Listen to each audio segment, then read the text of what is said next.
बहुत पुरानी बात है। एक बार एक नगर में एक फकीर प्रवेश करता है। वो फकीर घर घर जाकर उस समय भिक्षा मांग रहा था। घूमते घूमते वो एक धनी सेठ के द्वार पर पहुंच जाता है।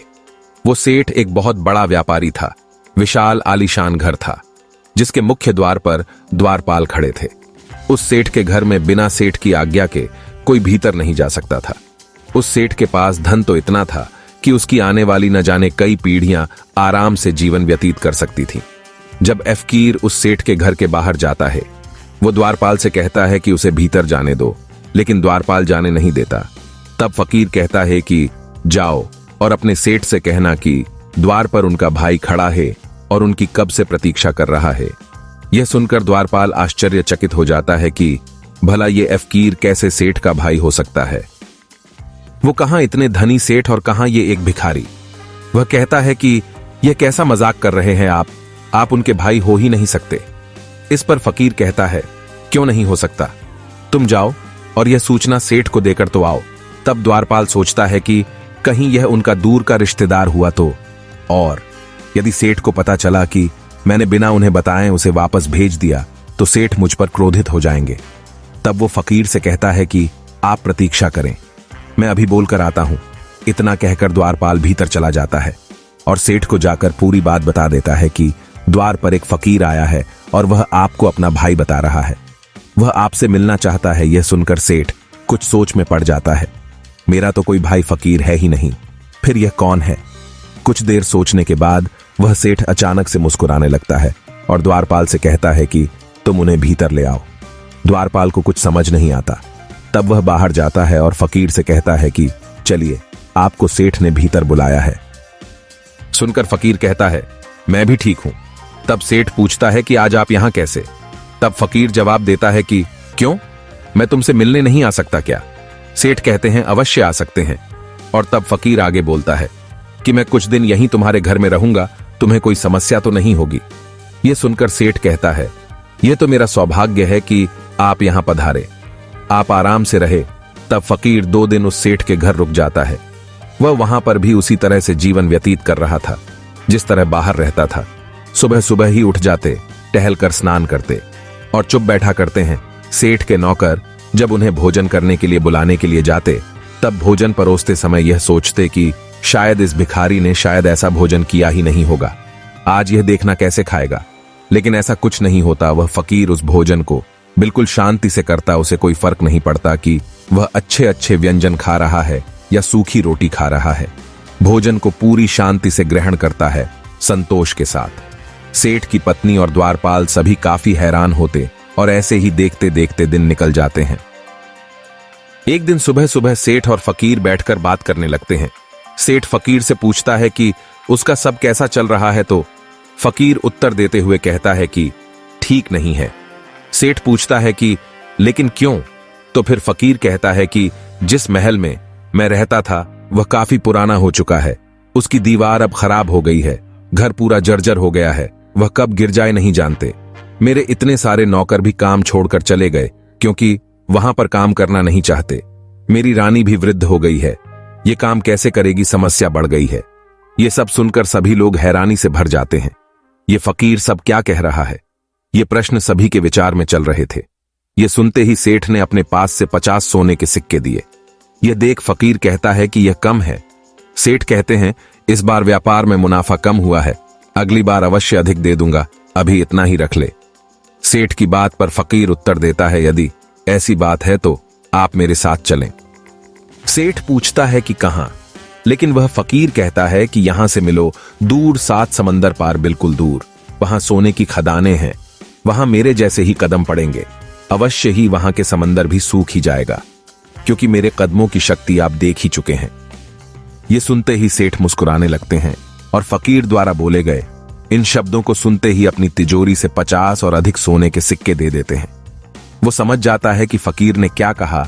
अब उस फकीर के पास 100 सोने के सिक्के हो जाते हैं। तब सेठ कहता है, क्या इतना काफी है? फकीर कुछ नहीं कहता और वहां से चला जाता है। ये पूरी घटना देख अब तक द्वारपाल और सेठ के अपने परिवार के सदस्य हैरान हो जाते हैं कि पिछले 2 दिन से ये सब क्या चल रहा था। किसी को कुछ समझ नहीं आ रहा था। तब सेठ की पत्नी कहती है कि क्या हमें विस्तार से कुछ बताएंगे? ये सब क्या हुआ और ये कौन से भाई थे?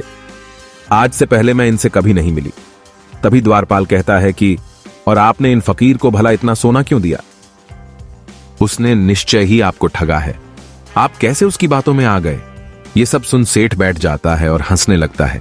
ये देख पत्नी पूछती है कि आपको इस समय हंसी क्यों आ रही है? हमारा इतना नुकसान हो गया, क्या आपको कुछ समझ नहीं आ रहा? ये सुन सेठ कहता है कि मुझे सब समझ आया, लेकिन तुम्हारी नासमझी पर हंसी आ रही है। पत्नी पूछती है कि क्या अर्थ है इस बात का?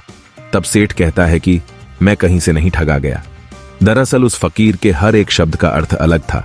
जो तुम नहीं समझे, उसके जर्जर महल का अर्थ उसका घर नहीं बल्कि शरीर था, जिसे वो कह रहा था कि अब वो वृद्ध हो गया है और अब उस शरीर को पहले की तरह चलाना संभव नहीं है। नौकरों से अर्थ उनके दांतों से था जो कि टूट गए हैं, और रानी अर्थात उसकी 5 इंद्रियां हैं जो कि अब पहले की तरह नहीं चल रही हैं।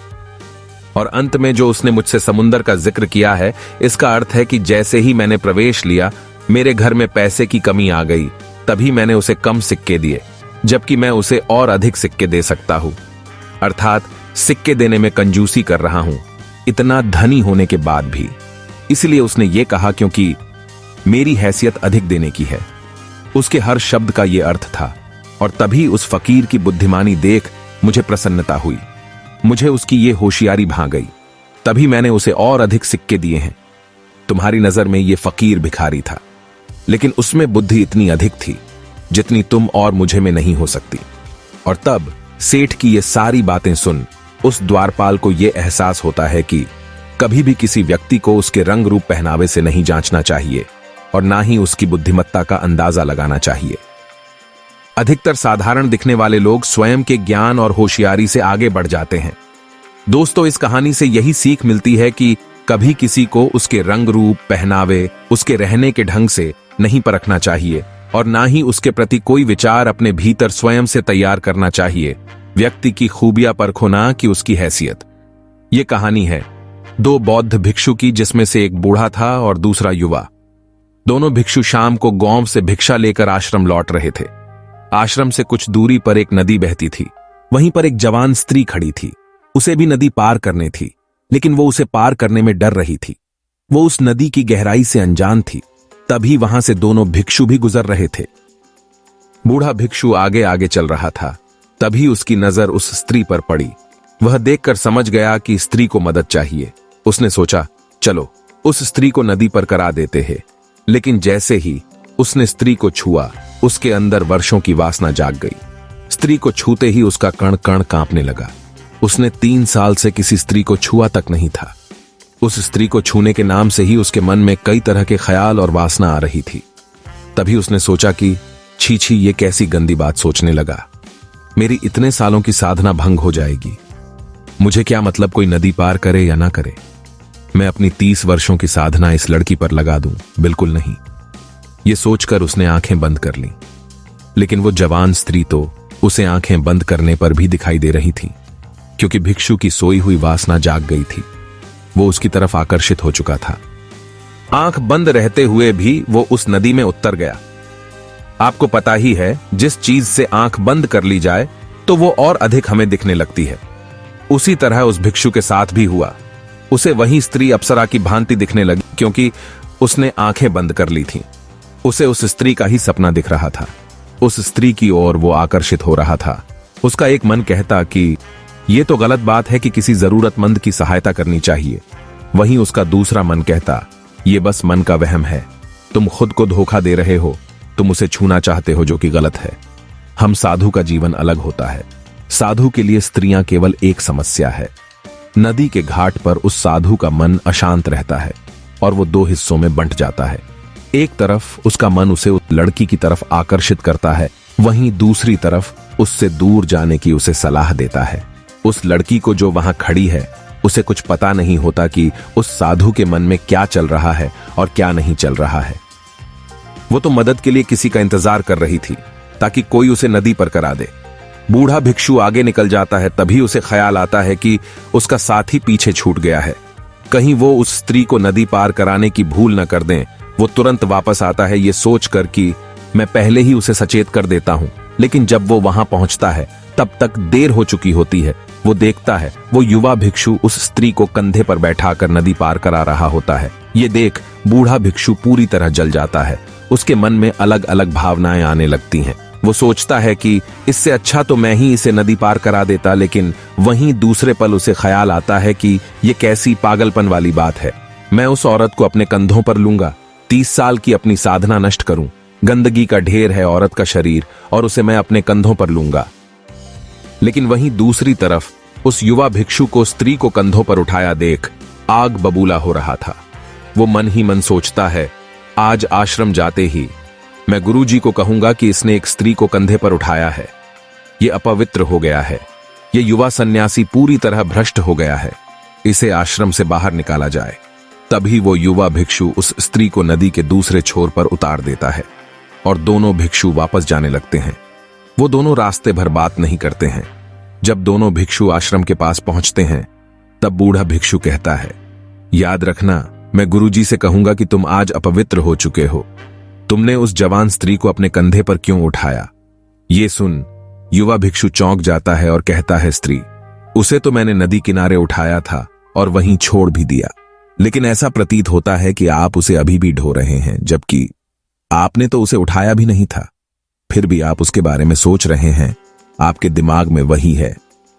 मैं पिछले कुछ देर से देखकर सोच रहा था कि आप किसी ध्यान में खोए हुए हैं, लेकिन आप तो उस औरत को नदी पार करा रहे थे अपने मन ही मन में।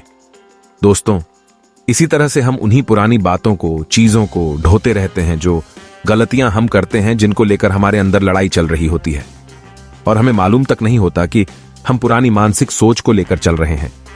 हम ये देख ही नहीं पाते कि हमारे साथ क्या चल रहा है। अगर आपको आगे बढ़ना है, ऊपर उठना है, तो खुद को जितना हल्का कर सको उतना हल्का करो। हम सब अपने आप को दबा रहे हैं। वो दबा हुआ घाव हमें पीड़ा देता है। उस घाव के कारण हमें वो चीजें दिखाई देने लगती हैं जिनकी लड़ाई हमारे भीतर चल रही होती है। सारा संसार दर्पण मात्र बन जाता है।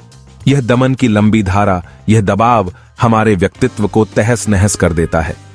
इसने जीवन के सारे सूत्रों को जहर से भर दिया है जो हमें बर्बाद कर देते हैं। इसलिए हम आपसे कहना चाहते हैं कि खुद को हमेशा दबाव से बचाएं, हल्का बनाएं, खुद को ऊपर उठाएं, क्योंकि दमन से भरा हुआ इंसान खुद को कभी जान नहीं पाता। वो रुक जाता है, थक जाता है, बैठ जाता है, आपको आगे बढ़ने नहीं देता, वहीं रोकता है। इसलिए खुद की भावनाओं और विचारों को दबाने से बचना चाहिए, क्योंकि इनके दबने पर एक समय आने पर बवंडर बन जाता है।